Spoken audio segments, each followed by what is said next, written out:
we're keeping the big story on top of mind because you are going to see the IT pack respond in interesting ways. You might see some buying at lower levels, but the question is that what does Anthropic's new set of tools, what does Palantir's new set of tools, in short, will the AI expansion of the way things are done harm Indian IT companies, put very, very simply?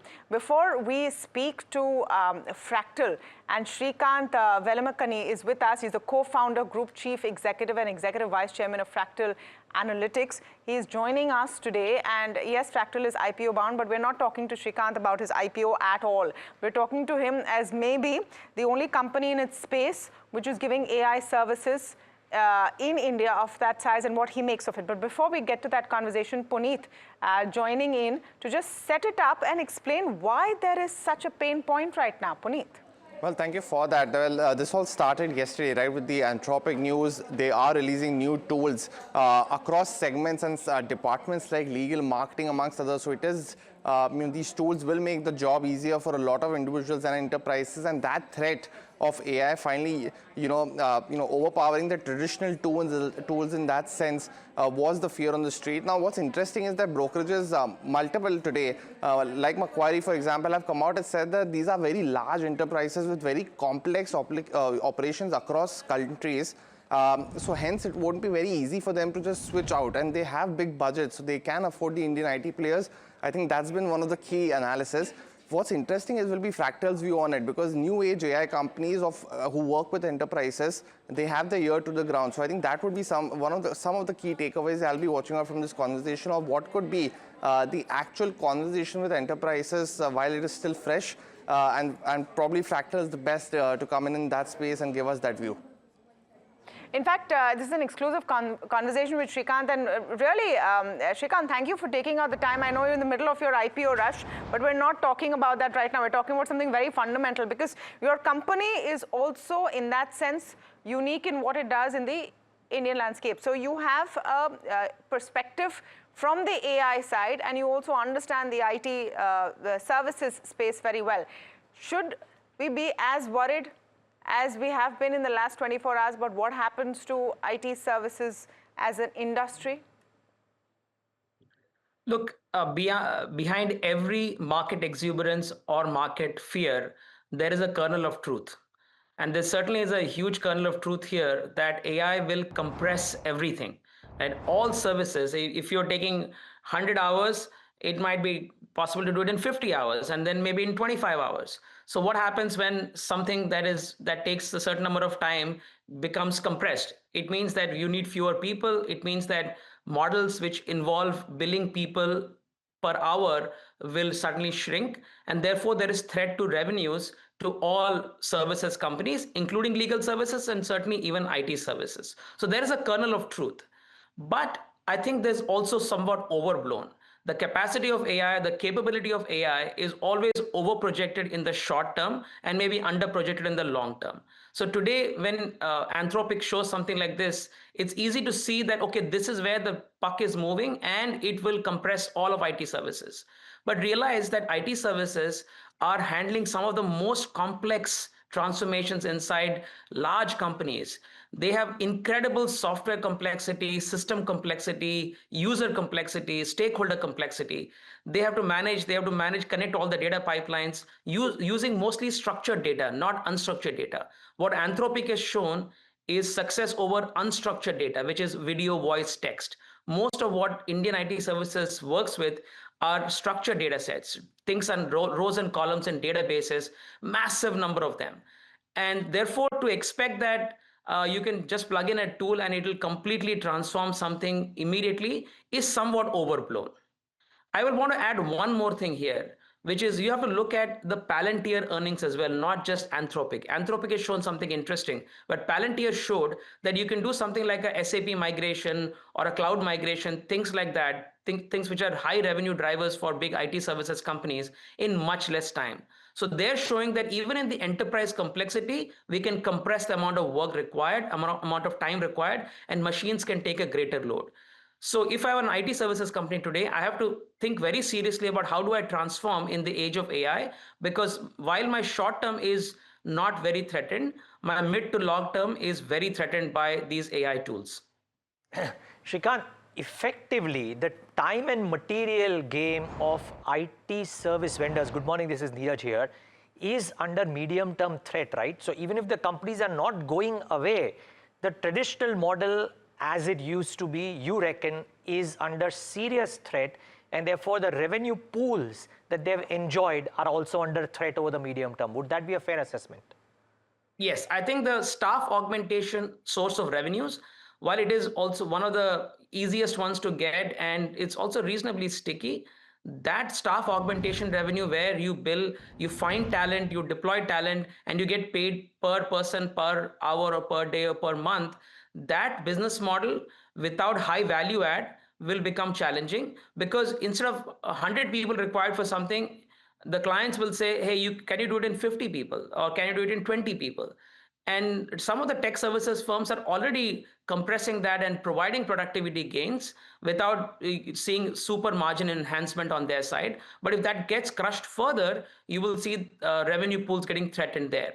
Just remember one more thing. There's a thing called the Jevons paradox, which means that whenever the price of a good comes down, the demand goes up so much more that eventually you consume a lot more of it. You can see that with cell phone rates. Used to be 32 rupees a minute. Now it's practically free, and we're using more and more of cell phone time or WhatsApp time and things like that. So when a price of a good comes down, the overall demand goes up a lot, and there's a lot of demand for tech services because the world doesn't have nearly enough technology.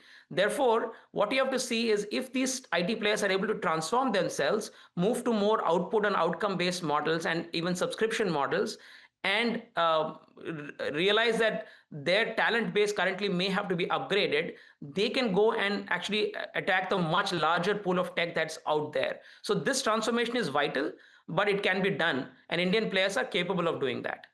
Just going to ask you about that, Srikanth, and good morning. You make a very strong point. We've been talking about the need for some of the largest IT companies in India to transform and to change the way they look at the future, to look further out. And the argument has been made that resources and cash is not a concern. They have the ability to spend. Is this something that can be solved by spending, though?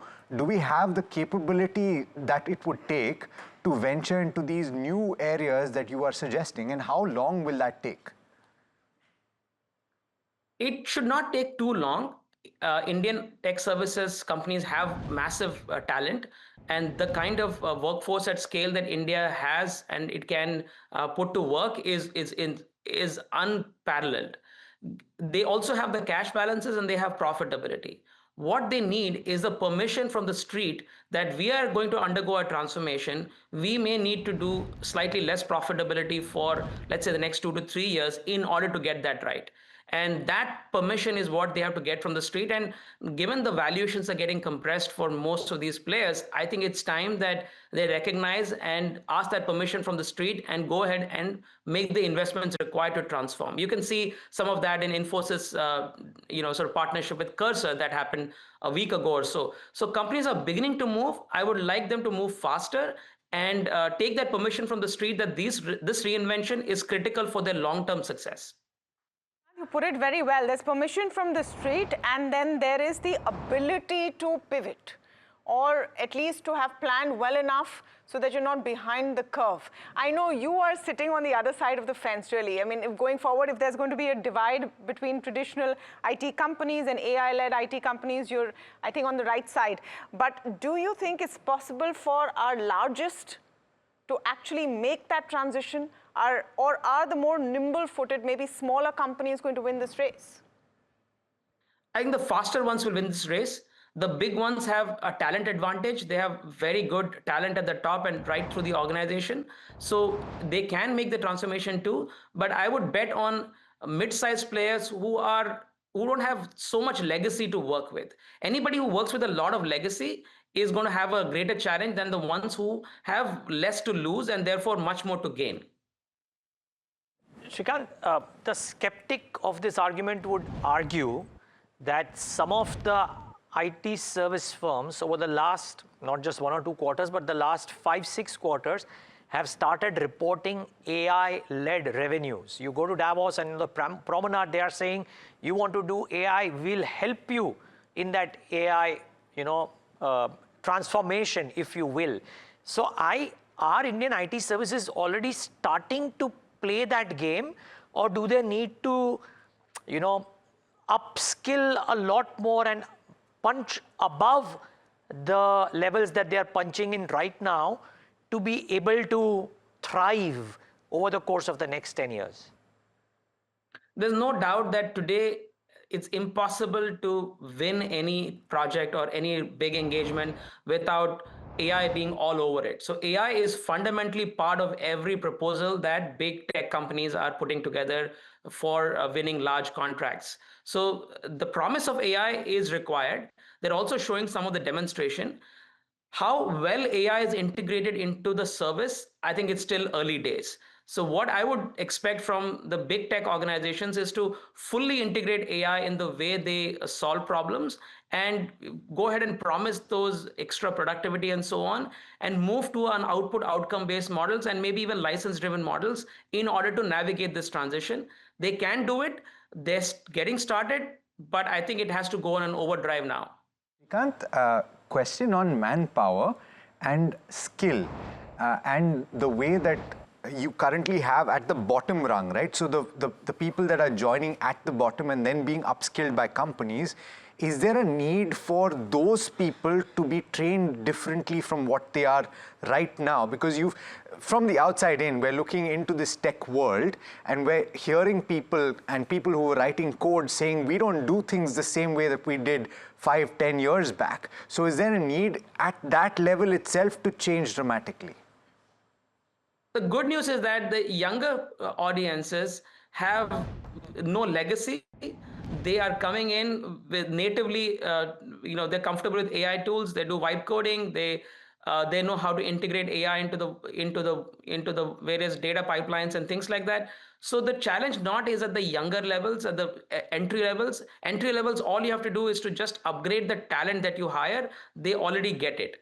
Now, in the mid to senior levels is the biggest challenge, because they have a huge legacy that they're working with, and they have to learn some new tools, and there's sometimes some cognitive laziness involved in getting to the new tools, and you feel like, look, been there, done that, it already works, don't tell me AI is going to change everything. There are a bunch of these skeptics inside these large organizations who are sitting and saying nothing is going to change, we've seen many such waves before, it ain't changing now. Those are the ones that pose the greatest risk for these companies, because if you don't recognize the massive transformation that is required ahead of you, you will not be able to do it. And it's not the younger and the new entrants that's a problem. It is the existing talent, mid to senior level talent, where the problem lies. Wow, that's well put, Srikanth. And a lot of people have been saying, oh, look at Y2K, nothing happened. Even here, you'll have the same kind of situation. You're saying that's the biggest risk. Srikanth, thank you so much for speaking with us. Fabulous conversation and so well explained. That was, of course, his company is headed to list as well, Fractal AI, but comes with that perspective of what this really means.